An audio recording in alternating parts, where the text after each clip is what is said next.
자, 오늘 이제 로마서 13번째 시간입니다. 로마서 8장이죠. 로마서 8장.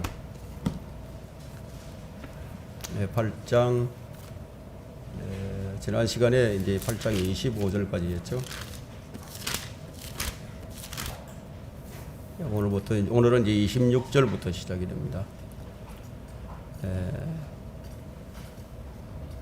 오늘 우리가 로마서 8장에서 공부하는 그 주제가 뭐냐면 구원의 영원한 보장입니다. 한 번 구원은 영원히 보장되는 것인가, 이 부분에 대해서 살펴볼 것인데요. 26절과 27절은 이 성령의 중보 사역에 대해서 설명을 하고 있습니다. 자, 26절과 27절을 보도록 하겠습니다. 이와 같이 성령께서도 우리의 연약함을 도우시나니 이는 우리가 마땅히 기도해야 할 것을 알지 못하나 성령께서 친히 말할 수 없는 신음으로 우리를 위하여 중보하시기 때문이다. 마음을 살피시는 분이 성령의 생각이 무엇인지 아시나니 이는 그분이 하나님의 뜻대로 성도들을 위하여 중보하시기 때문이라. 자, 우리는 아직 이제 구속받지 못한 몸을 입고 있기 때문에 여러 가지로 아주 연약합니다. 자, 이런 연유로 인해서 우리는 이제 병에 걸리기도 하고 또 어려움 앞에 쉽게 좌절도 하고 굴복하기도 합니다. 하지만 이런 가운데서도 성령님께서는 우리의 연약함을 도와주십니다. 우리가 23절에서 확인한 바와 같이 지금 우리는 이제 실험하고 있습니다. 성령의 첫 열매들을 가진 우리들까지도 속으로 실험하며 양자되는 것, 곧 우리 몸의 구속을 기다리고 있느니라. 이제 우리는 이런 상태에 있습니다. 22절에서는 모든 창조물이 이제까지 함께 실험하고 있다고 했죠. 이런 상태에 있는 우리를 위해서 오늘 26절에서 성령님께서 우리의 연약함을 도우실 뿐만 아니라 친히 말할 수 없는 신음으로 중보까지 해주신다는 겁니다. 그렇기 때문에 우리는 이제 어떤 고통에 처하더라도 몸의 구속이 이루어지기까지는 우리가 인내를 해야 합니다. 인내를 하면서 주님 오심을 기다릴 수 있게 되었죠. 이것이 성령님의 역사로 인해서 우리가 이렇게 된 것입니다. 우리는 마땅히 기도해야 할 바를 잘 알지 못하지만 성령님께서 우리를 도와주십니다. 이런 의미에서 볼 때 우리는 참 복된 사람들이 분명하죠. 성령님께서는 이따금 우리를 이제 절망의 상태로 몰아넣으시기도 하시는데요. 왜 그렇게 하시는가 하면 우리가 그런 상태에서 어떻게 기도를 하는가를 또 살펴보기 위해서 그렇게 하실 수도 있습니다. 우리가 비탄에 빠져서 어떻게 해야 할지, 어떻게 기도해야 할지 알지 못하고 있을 때 성령님께서는 말할 수 없는 신음으로 우리를 위해서 대신 중보해 주시는 분이세요. 그 성령을 우리가 소유하고 있는 거죠. 그 27절에는 이제 마음을 살피시는 분이라는 마음을 살피시는 분이라고 나오는데요. 하나님은 우리 마음을 살피시는 분이에요. 뿐만 아니라 우리 안에 들어와 계시는 성령의 생각이 무엇인지조차도 일일이 다 알고 계시는 거죠. 그래서 성령께서는 우리 혼을 위해서 늘 쉬지 않고 하나님께 중보의 기도를 하고 계십니다. 그리고 하나님께서는 거기에 늘 귀를 기울여 주시죠. 자, 삼위일체 가운데서요, 우리를 위해서 중보하시는 분이 두 분 계시는데, 마리아는 여기 포함되지 않아요. 가톨릭에서 이제 마리아는 중보자로 그 삼위일체를 인정하면서도 그들은 마리아를 한 사람도 첨가시킵니다. 마리아는 여기에 포함되지가 않죠. 사도 바울은 그의 서신들 가운데서 그 어디에도 이제 마리아가 중보자다, 마리아의 이름에 대해서 언급하지 않습니다. 바울이 언급한 중보자는 첫 번째 중보자가 성령이시고요, 두 번째 중보자는 하나님의 아들이십니다. 이제 앞으로 34절에서 보게 될 텐데요. 자, 28절은 성경 전체에서 가장 설명하기가 까다로운 구절 중에 하나인데요. 28절에 우리가 알거니와 하나님을 사랑하는 자들, 곧 그분의 목적에 따라 부르심을 받은 자들에게는 모든 일이 합력하여 선을 이루느니라. 가장 까다로운 구절 중에 하나이지만 그러나 성경 전체에서 가장 위대한 약속이기도 합니다. 왜냐하면 그 이유가 무조건적이기 때문이에요. 무조건적인 약속입니다. 하지만 극심한 고난을 견뎌내었던 그 그리스도인들, 지금 극심한 고난을 통과하고 있는 그리스도인들, 그들은 이 부분에 있어서 무엇을 느끼게 될까요? 이 말씀에 대해서 지금 고난을 통과하고 있는 그리스도인들을 위해서 하나님께서 선을 이루고 계신다고 설명하기가 사실상 몹시 곤란한 상황이 있을 수 있거든요. 그죠? 그래서 신실한 성도들이라면 이건 잘 압니다. 그만큼 이제 그리스도인들이 이 난처한 일들을 많이 당하고 있기 때문이에요. 그래서 이제 이 구절이 너무 어려워서 변개된 성경 역본들은 이 구절이 마치 어떤 약속도 보장되지 않는 것처럼 고쳐놔 버렸어요. 그 이를테면 이제 단순히 하나님은 선을 행하신다는 식으로 이제 바꿔버린 거죠. 하나님께서 선을 행하신다는 것을 누가 모르겠습니까?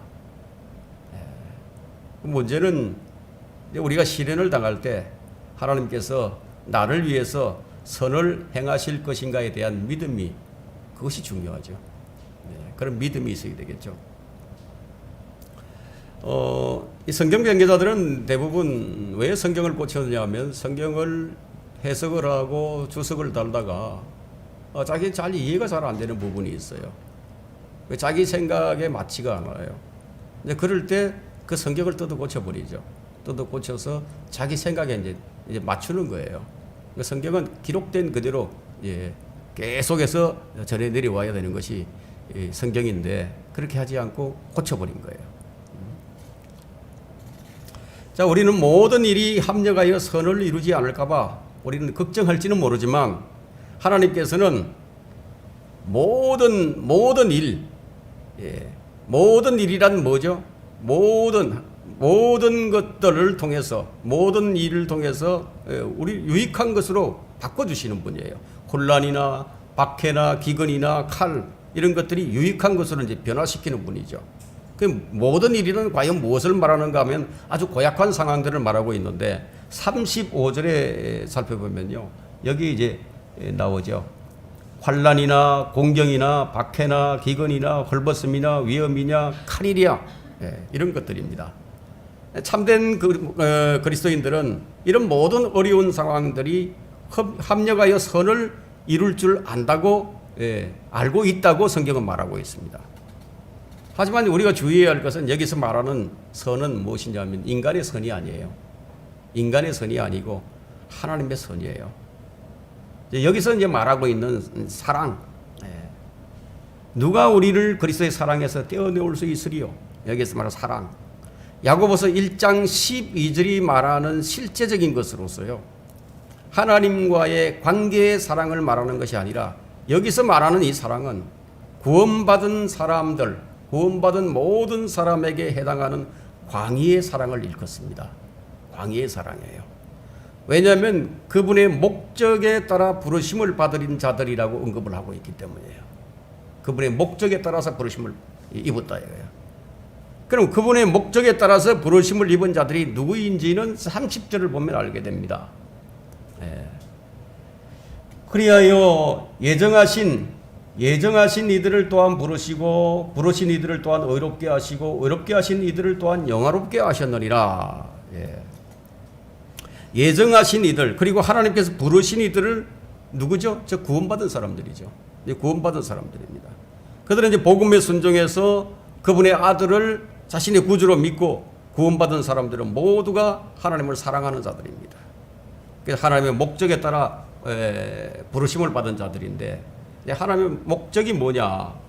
하나님의 목적은 29절과 30절에서 이제 개진되고 있는데 예수 그리스도처럼 되기 위해서 하늘로 부르심을 받은 것으로 이 본문은 하나님께서 하나님의 자녀가 겪는 모든 상황을 주관하셔서 종국에는 그를 위해 선으로 드러나도록 하신다는 그런 약속인데요.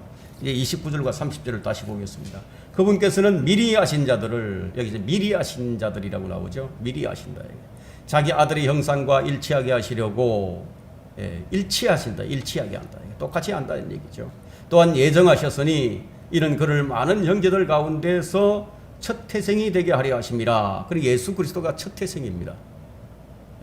우리는 이제 그분의 형제들이죠. 자, 그리하여 예정하신 이들을 또한 부르시고 부르신 이들을 또한 의롭게 하시고 의롭게 하신 이들을 또한 영화롭게 하셨느니라. 여기서 볼 때 이제 예정이라는 말이 나오는데, 구원받기로 예정되어 있는 그리스도인은 단 한 명도 없습니다. 그럼 이 예정이 뭐냐 이거예요. 예정이라는 이 단어가 신약에서 3번 등장하게 되는데요. 바로 이 로마서 8장 29절과 에베소서 1장 5절과 11절에 나옵니다. 자, 이 중에 어떤 경우에도 구원받기로 예정되어 있다는 사람은 안 나와요. 그 에베소서 1장 5절의 예정은 뭐냐면 자녀로 입양할 것에 대한 예정이지 구원에 관한 그런 예정이 아닙니다. 에베소서 1장 한번 펼쳐보십시오. 가톨릭은 칼빈이 이제 이것을 오해를 했죠. 1장 5절에 하나님의 기쁘신 뜻에 따라 그리스도를 통하여, 여기 그리스도를 통하여 나오죠. 예수 그리스도를 통하여 우리를 자신의 자녀로 입양할 것을 예정하셨으니. 그리고 언제 예정되었느냐, 그것의 시제가 굉장히 중요합니다. 구약에서 구원받은 사람들은 뭐 자녀로 입양되지는 않았어요. 하나님께서는 그분의 자녀가 되도록 하나님의 아들을 믿는 사람의 운명을 정해 놓으셨다는 얘기입니다. 이것을 이미 정해 놓았다는 얘기죠. 이 구절에서도 마찬가지로 하나님께서는 자기 아들의 형상과 일치되도록 그리스도인들의 운명을 미리 이미 정해 놨다는 얘기예요. 그걸 정해 놓았다 이거예요. 이 두 구절 모두 이미 구원받은 사람들에 관해서 말하고 있는 겁니다. 칼빈은 이제 이 점에 관해서 자신이 무엇에 관해 지금 말하고 있는지 전혀 알지 못하고 칼빈의 5대 강령을 만들어냈죠. 자, 하나님께서 미리 하신 자들을 자기 아들의 형상과 일치하게 하시려고, 그리고 뭐가 우선이죠? 하나님의 미리 하심이 첫 번째죠. 미리 하심이 첫 번째예요. 그 다음에 예정입니다. 미리 하심이 없이는 예정도 없죠. 미리 아심에 따라서 예정하셨다 이거예요. 그럼 무엇을 예정하셨느냐 하면은 자기 아들의 형상과 일치하게 하시려고 예정하셨다는 거예요. 그럼 언제 예정하셨느냐 이거예요. 그럼 언제 우리가 예정이 됐느냐 이거죠. 예정은 이미 태초 이전부터 이미 이것을 정해 놓으신 것이지만, 언제 우리가 확정이 되죠 이것이? 우리가 확정될 때는 내가 예수 그리스도를 영접할 때, 내가 예수 그리스도를 믿을 때, 그때 확정됐다는 얘기예요. 그 그리스도를 믿게 될 때 우리가 두 가지가 확정이 되는데요. 그 하나는 에베소서 지금 1장에서 언급하고 있듯이 하나님의 아들로 입양이 되는 것이고, 그리고 다른 하나는 여기 로마서 8장 29절에서 언급하고 있듯이 그리스도의 형상과 일치되는 것, 이것이에요. 그래서 세 번째 순서는 뭐냐면 예정하신 이들을 부르시고, 예정하신 이들을 부르시고 의롭게 하시고 영화롭게 하신다 이게. 자, 우리가 이제 예정됐습니다. 하나님의 아들로 예정이 됐어요. 입양될 것이 예정됐다 이거. 우리가 이제 양자가 되죠. 양자로 이제 입양 예정이 됐는데, 그러면 앞으로 이제 이 영화롭게 하실 날이 있을 것인데, 지금은 비록 우리가 실감이 나지 않을지라도 언젠가는 이제 실제 이런 일들이 일어난다는 얘기예요. 아들의 형상과 일치하는 일이 일어난다는 얘기예요. 성령으로 나신 첫 번째 분은 예수 그리스도신데, 그 예수 그리스도를 따라서 신약의 성도들은 성령으로 지금 거듭났죠. 성령으로 거듭났어요. 그 구원의 영원한 보장이 행위로 인해서 주어진 것이 아니기 때문에, 구원받은 사람의 행위가 좀 잘못됐다 하더라도 그 구원을 잃어버리지 않게 된다는 겁니다. 그것은 무엇 때문에 그렇게 하셨느냐? 그것은 그분의 영원하신 목적에 따라서 그렇게 되었다고 지금 여기서 설명을 합니다. 31절을 보겠습니다. 그렇다면 이런 일에 대하여 우리가 무슨 말을 하리요? 하나님께서 이렇게 하셨는데 누가 말을 하겠느냐는 얘기죠. 하나님께서 우리를 위하신다면 누가 우리를 대적하리요? 이 세상에는 참 우리를 대적하는 자들이 참 많습니다. 세상이 우리를 대적하죠. 마귀가 우리를 대적하죠. 육신이 우리를 대적하죠. 대적하는 게 너무 많죠. 그러나 이것들이 아무리 우리를 대적한다 하더라도 하나님께서 우리를 위하고 계시는데 지금 누가 대적을 하겠느냐는 거예요. 그 대적을 아무리 해봐야 이 구원의 보장 이걸 깨트릴 수가 없다는 얘기예요. 확실한 구원의 보장이죠. 확실한 구원의 보장. 아무도 구원의 영원한 보장을 깨트리지 못한다는 겁니다. 근데 이제 32절부터 이제 39절까지는 이제 하나님의 자녀의 절대적인 보장이 계속해서 언급이 되고 있는데 여기서 이제 하나님의 사랑과 하나님의 은혜를 다시 한번 우리에게 각인시켜 줍니다. 하나님께서 이제 자기 아들을 아끼지 않으셨다 이거예요. 그 아끼지 않으시고 모든 사람에게 자기 아들을 내어 주셨다 이거예요. 그 값없이 우리를 구원해 주셨죠. 위대한 구절입니다.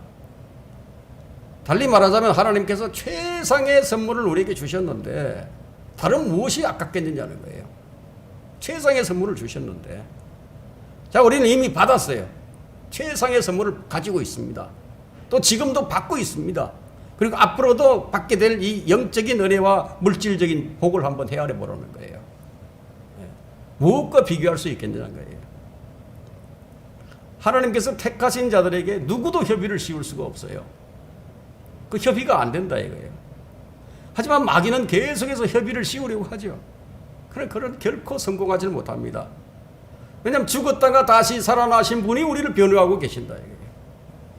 그분이 지금 우리를 위해서 중보하고 계십니다. 요한일서 2장 1절에는 우리를 위해서 변호하고 계신다고요. 하나님 보좌 우편에서 우리를 변호하신다 이거예요. 결국 의롭다고 선언하신 분이 누구십니까? 누가 의롭다고 선언을 해야 그것이 인정이 되죠?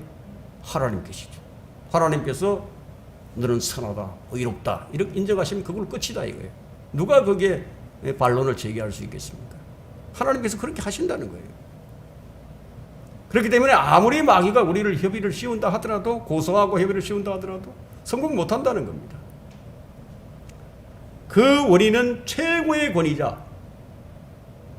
권위자인 하나님께서 의롭다고 하셨기 때문에 그것이 33절이에요.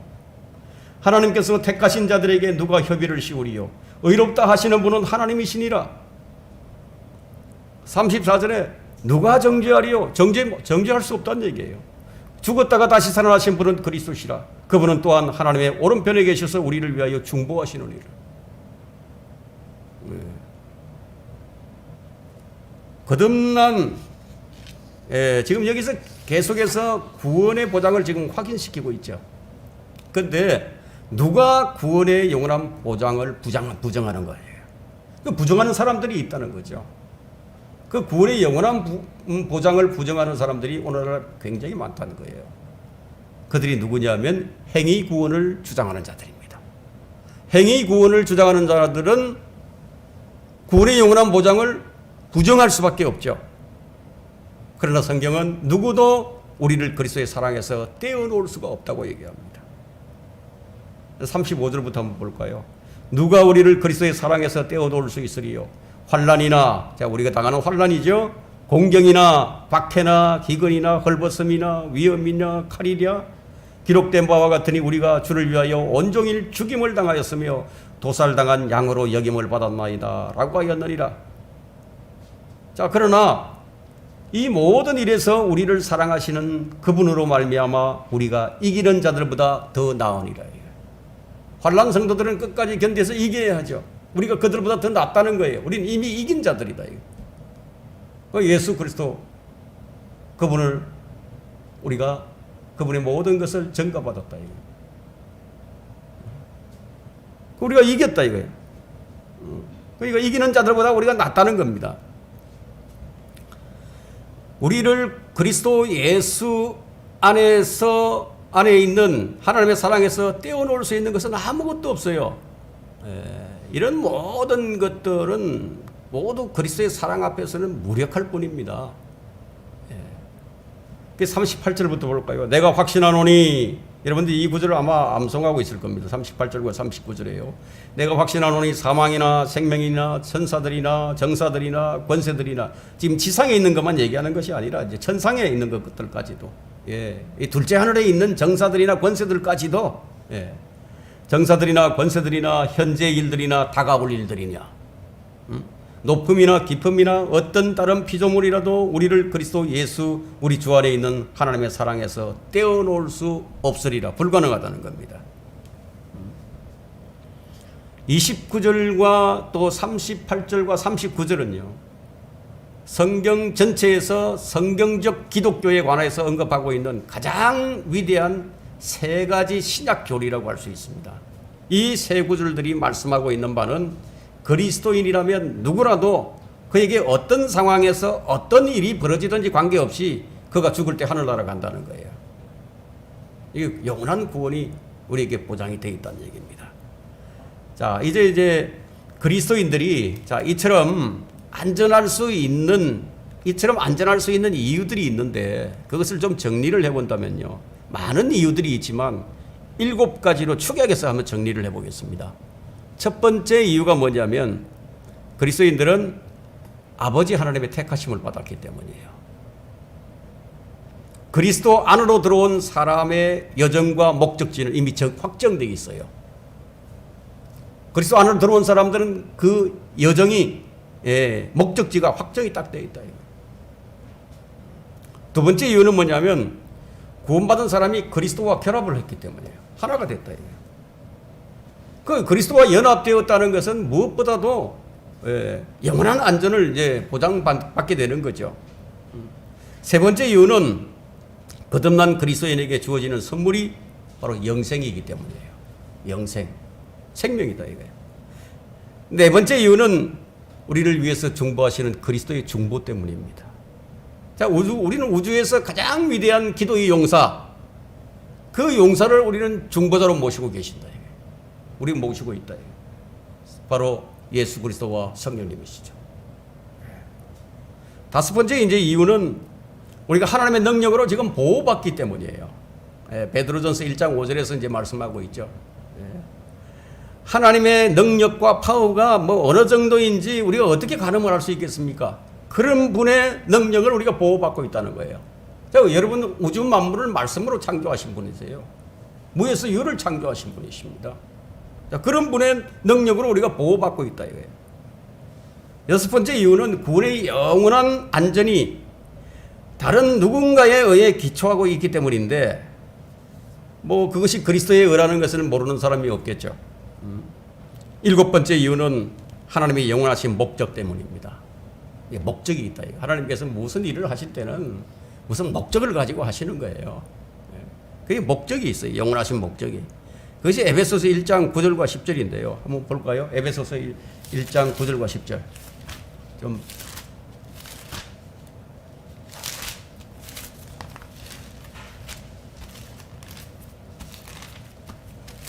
에베소서 1장 9절과 10절 한번 보겠습니다.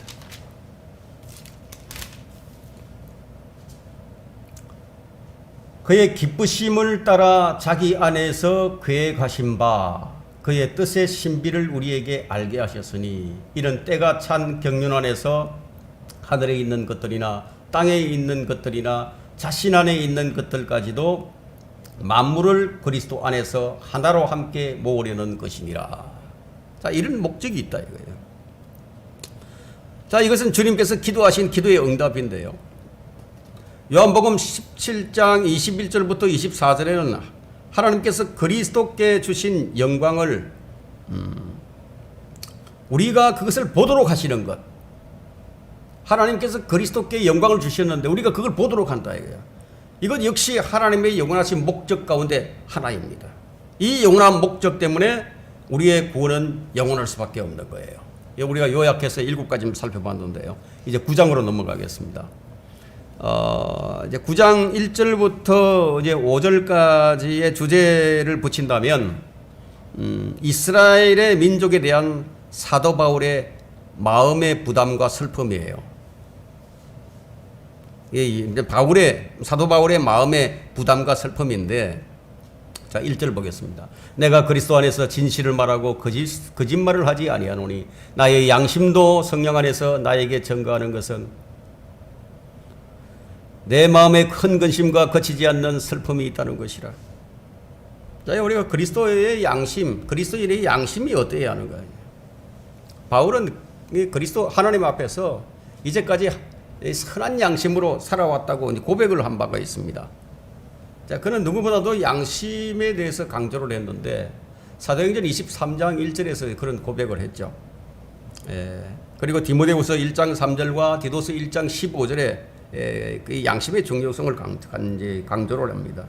바울은 자신이 진실만을 지금 말하고 있음을 자신의 양심이 성령 안에서 지금 스스로에게 지금 증거한다고 지금 단언을 하고 있습니다. 이것이 그리스도인이 가져야 할 양심의 상태예요. 그렇다면 구원받은 사람의 양심과 구원받지 못한 사람의 양심의 차이는 어떻게 나타나느냐. 구원받지 못한 사람의 양심은 육신에 한정되어 있어요. 그런데 구원받은 사람의 양심은 성령께서 들어와 계시니까 성령께서 그 양심을 증거해 주신다. 그런데 구원받지 못한 사람의 양심은 그 자체가 아예 좀 더러워져 있기 때문에요. 그 옳고 그름을 가려내는데 그 어떤 그 역할, 채를 한다, 뭐 채를 친다고 했을 때 가려내는 채가 있죠. 그런 구실을 제대로 못하는 거예요. 그걸 할 수가 없다 이거예요. 그래서 하나님의 말씀에 어긋나는 일임에도 뭐 그 정도는 괜찮겠지 그렇게 생각하는 거죠. 양심이 그렇게 그럴 수밖에 없다 이거예요. 왜냐하면 그 양심은 이 육신에 늘어붙어 있어서요. 육신과 늘어붙어 있기 때문에 제대로 구실을 할 수가 없다는 거예요. 그 구원받지 못한 사람은 그 양심이 한 번밖에 걸러낼 수가 없어요. 하지만 구원받은 사람의 양심은 두 번을 걸러내는 거예요. 차이가 나죠. 그래서 베드로전서 3장 16절에서 베드로는 우리에게 선한 양심을 가지라고 얘기하는 거예요. 선한 양심을 가지라. 근데 이절을 우리가 볼 때 아까 예전에 읽었을 때 지금 이 바울이 내 마음에 큰 근심과 거치지 않는 슬픔이 있다는 것이라고 했는데 이것이 이스라엘에 대한 자기 동족에 대한 그런 근심과 슬픔이에요.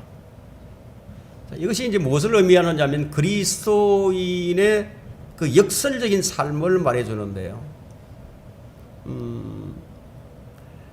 그리스도인은 기쁨과 소망이 넘치고 있음에도 불구하고 그리스도인이기 때문에 갖게 되는 근심과 슬픔이 있다는 겁니다.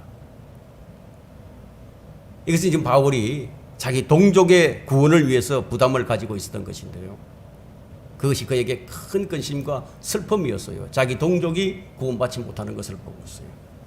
바로 이것이 하나님의 뜻대로 하는 슬픔이거든요.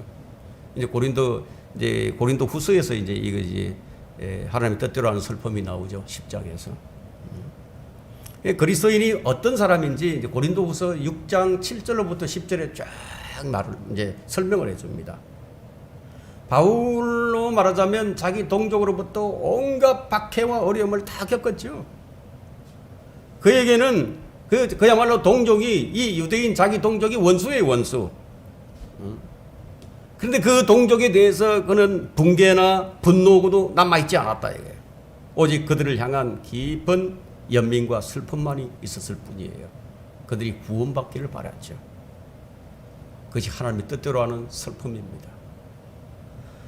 자, 3절에 보면 그래서 바랐겠노라 하고 말을 합니다. 육신에 따른 내 형제들, 내 동족을 위해서라면 차라리 내 자신이 그리스도로부터 저주받기를 바랐겠노라.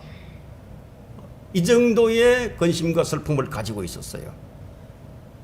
I could wish라고 wish라는 그런 가정법 과거를 썼는데요. 자, 바울은 죄인을 위한 주님의 심정과 같은 심정을 가지고 있었습니다. 주님의 심정을 가지고 있었죠. 그 우리가 계속 주님의 생각을 가지고 주님의 마음을 품어야 된다고 하는 얘기가 뭐냐? 바로 이 때문이에요. 이런 마음을 우리가 가져야 된다.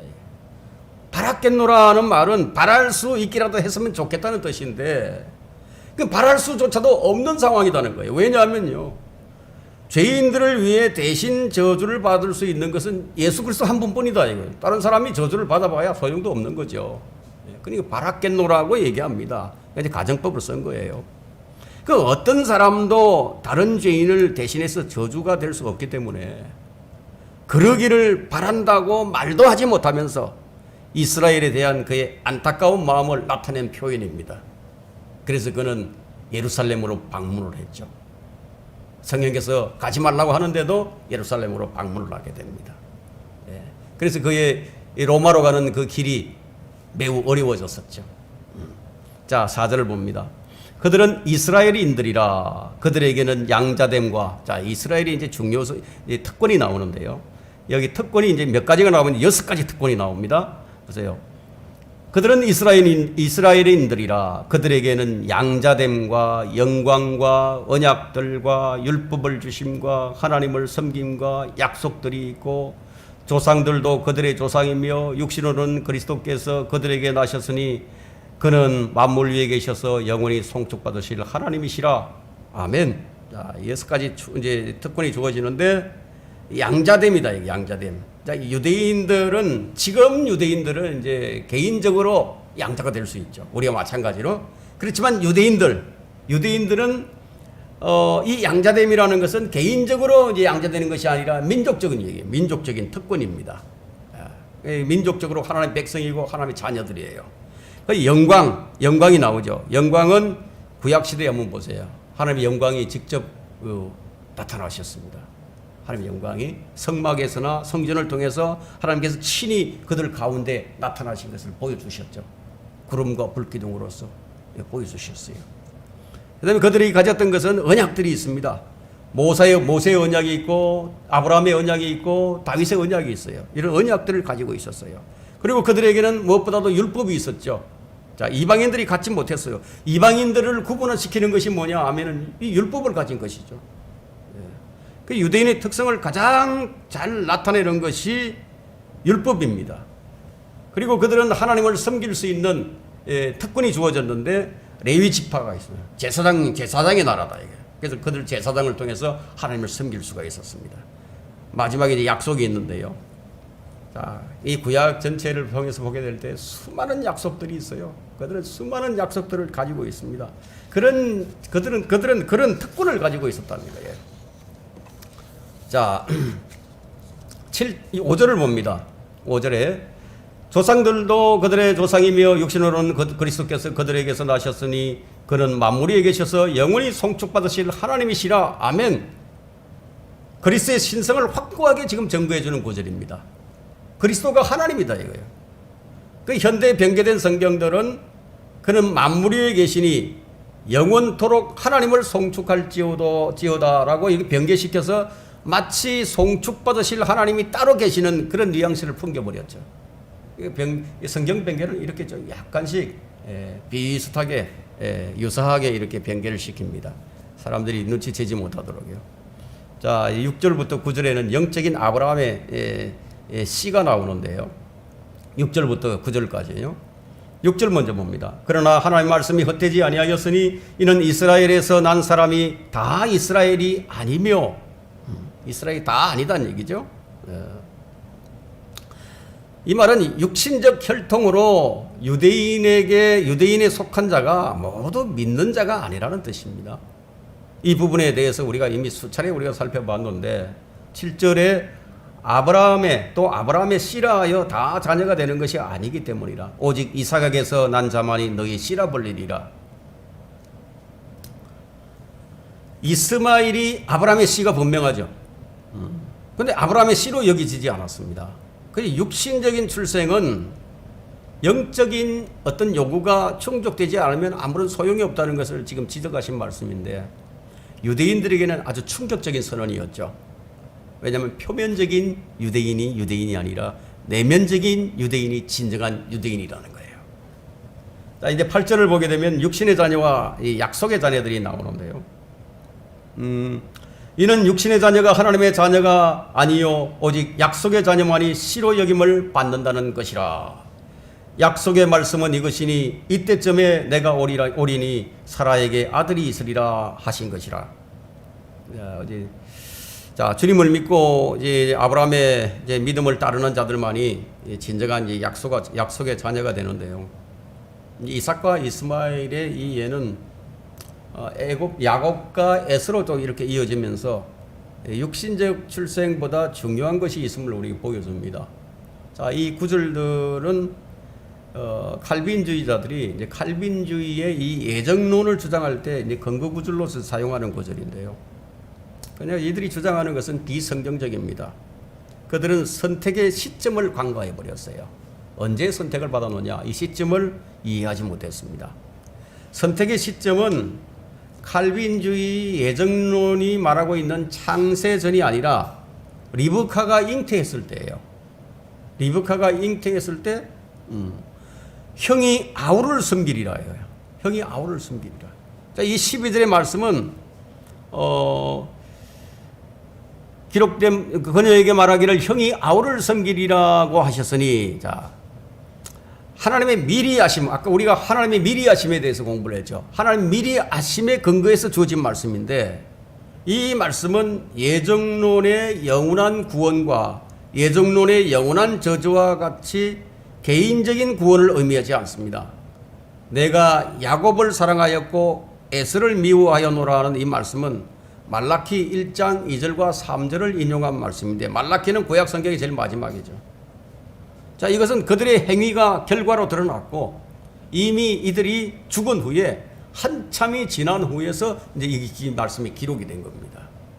자, 바리새인들은 자신들이 자동적으로 약속의 자녀들이라고 믿고 주장을 했습니다. 그래서 주님께서 뭐라고 말씀하셨습니까? 요한복음 8장 37절에서 너희가 아브라함의 씨인 것을 나도 안다고 주님이 시인을 하셨다 이거예요. 그래서 그러자 그들이 계속해서 자신들이 아브라함의 자손들이라고 주장을 하자, 너희가 아브라함의 자손이었다면 아브라함의 일을 행하였으리라 하고 말씀을 하죠. 행위에 관해서 말씀하는 거예요. 39절에 나오는데요. 너희는 아브라함과 전혀 다른 일을 하고 있다고 지적을 하셨어요. 요한복음에서요. 요한복음 8장 39절에서 그렇게 지적을 하셨죠. 그래서 요한복음 8장 41절에서 이렇게 선언하십니다. 그들에게 너희는 너희 아비의 일들을 행하는도다. 아브라함의 일을 행하는 것이 아니라 그들이 아비의 일을 행한다고 말했습니다. 그러나 그들이 또 계속해서 반론을 제기합니다. 우리는 음행을 통해서 나지도 아니하였고 우리에게는 한 분 아버지가 계시는데 그분이 곧 아버지시라고 하나님이시라고 얘기를 하니까 주님은 이들의 말에 한마디로 일축해 버리십니다. 하나님이 너희 아버지라면 나를 사랑하였을 것이라고. 참 이 말씀의 의미는 참 의미심장합니다. 주님의 이러한 말씀들은요, 너희가 육신적으로 아브라함의 자손이지만 그렇다고 모두가 영적으로 아브라함의 자손이 되는 것이 아님을 분명히 제시하신 것입니다. 하나님의 자녀라면 하나님의 자녀답게 행한다는 거예요. 이스라엘의 실패의 원인이 무엇입니까? 깨닫지 못했어요. 깨닫지 못했어요. 율법도 가지고 있고 특권을 가지고 있었는데 깨닫지는 못한 거예요. 그래서 영적인 것을 깨닫지 못한 것이 그 원인이었는데, 살리는 것은 영이니 육은 전혀 무익하니라. 내가 너에게 한 말은 영이요 생명이라. 이 육신적인 것과 영적인 것을 구분하지 못했었습니다. 자, 이런 현상은 오늘날에도 동일합니다. 율법을 지키면서 살아야 했던 이 이스라엘은요, 율법을 믿음으로 지킨 것이 아니라 관습과 의무로 지켰던 것이 문제였습니다. 그들이 율법을 믿음으로 지켰다면은 자연스레 주의 말씀을 이해하고 받아들였겠죠. 왜냐하면 율법은 지도교사인데 그리스도께로 인도하는 지도교사이기 때문에 그들이 율법을 믿음으로 지켰다면 그리스도께 인도를 받았을 것이라는 얘기예요. 그래서 은혜 아래에서의 삶도 우리가 옛 행실을 우리가 버리지 못하게 되면요, 실제 우리가 믿음 생활을 하더라도 믿음으로 행하는 것이 아니에요. 육신으로 행하는 것이 되고 맙니다. 만일 믿음으로 우리가 행한다면 우리는 어떻게 살죠? 성령을 따라 살게 되는 거예요. 시간이 너무 많이 지났기 때문에 이제 9절부터는 다음 시간에 하도록 하겠습니다.